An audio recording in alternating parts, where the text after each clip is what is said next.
Hello everyone, welcome back to my channel. My name is Leslie. This is a series of frugal thoughts. I wanted to tell you and share with you today my frugal thought, which is about what I learned or what I gathered, I guess is a better thing, from the Tightwad Gazette. And I didn't learn anything in particular, well, I did learn some little tricks and tricks of the trade, so to speak. But I also learned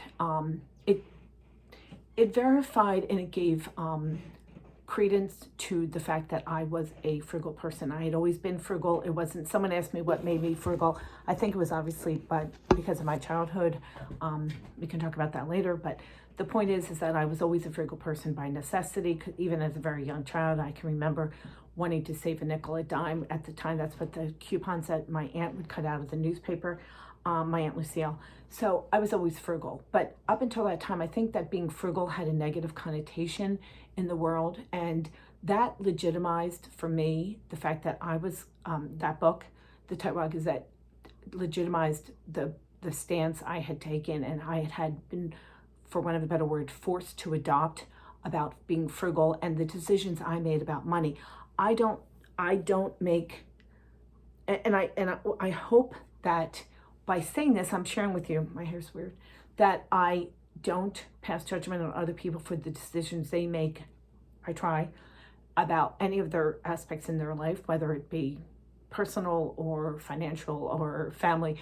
I mean, I don't pass judgment on other people, but for some reason up until then, it had kind of been free game to make fun of and, criticize people who were thrifty. And the Tightwad Gazette, for me at least, was like, you know what, you're right. I don't have to apologize for being frugal. I don't have to apologize and explain to my friends why I can't do X, Y, Z, or why my husband and I have made these decisions with regard to things we will and cannot do. My friends have always said to me, I don't understand why you don't have a cleaning lady. My friends have always, there was a group of women who would every year go out and they would spend $2,000 to go up to this salon up in the Catskills, and they would say, oh, Leslie, you deserve this. And it was like I'm going to say between 2,000 and 2,500. It was like 6 days. And I was like, my God, after 10 years, it's $25,000. No, I'm not going to do that. I don't need that, nor do I deserve that vacation. I mean, I like being with my kids. Anyway, I recently learned that friends of mine have no retirement put away. They haven't put money into a 401k. They haven't, the wife shared this with me. I don't pass judgment on that. I mean, that was a decision they made. She was talking to me and she was trying to ask me some information about what my husband and I have done in terms of preparing for the future. But I don't pass judgment. I was trying to help her out because now she finds herself at my age without, really, she said they don't have any retirement set plans. Anyway, that is what I'm saying is, and so what I'm saying, and this is my frugal thought for the day rather, is that you should not be embarrassed if you're a frugal person. You should not have to justify why you are being frugal. However, I also think that the point that book made was that being frugal does not mean you can get away with being cheap. Cheap is something different, and I am not cheap. If you watch this channel, I probably shouldn't be saying this and using these words to describe myself, but I am very generous. I give very generously at the holidays. I give very generously around Easter.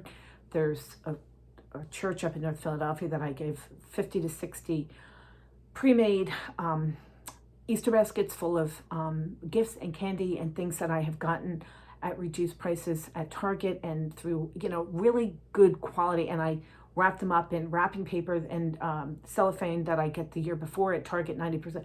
They're beautiful baskets. So what I'm saying to you is that book supported my idea that being a frugal person was a good decision for me and that I shouldn't be embarrassed about being frugal.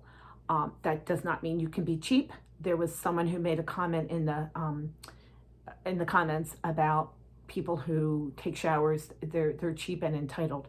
I don't think that taking a shower after going to the pool is cheap or entitled. I think it's necessary and sanitary, and that's why they have the showers at the pool. Again, it's a negative connotation that I don't think is fair to people who are. I guess this is what I'm trying to say is that if there was a wealthy person or someone who was choosing to, flaunt her wealth in such a way and she was showering, no one would say, oh, that person's being cheap. But because I have said oh, I'm a frugal person, my taking a shower, this person sounded like she was criticizing me for being cheap and entitled for taking a shower. I don't think, again, I maintain that's not cheap and entitled. That's necessary and sanitary. But anyway, I just think that the Tightwad Gazette, I've said this now several times, so I'm going to stop, was a book that for me made me confident in my decision and the way I had been up to that point, which was a frugal person. If you've ever felt some kind of blowback from people or anything like that, please let me know down in the comments. Thank you for watching this video. Like and subscribe and all that. Thank you so much for watching. Bye-bye now.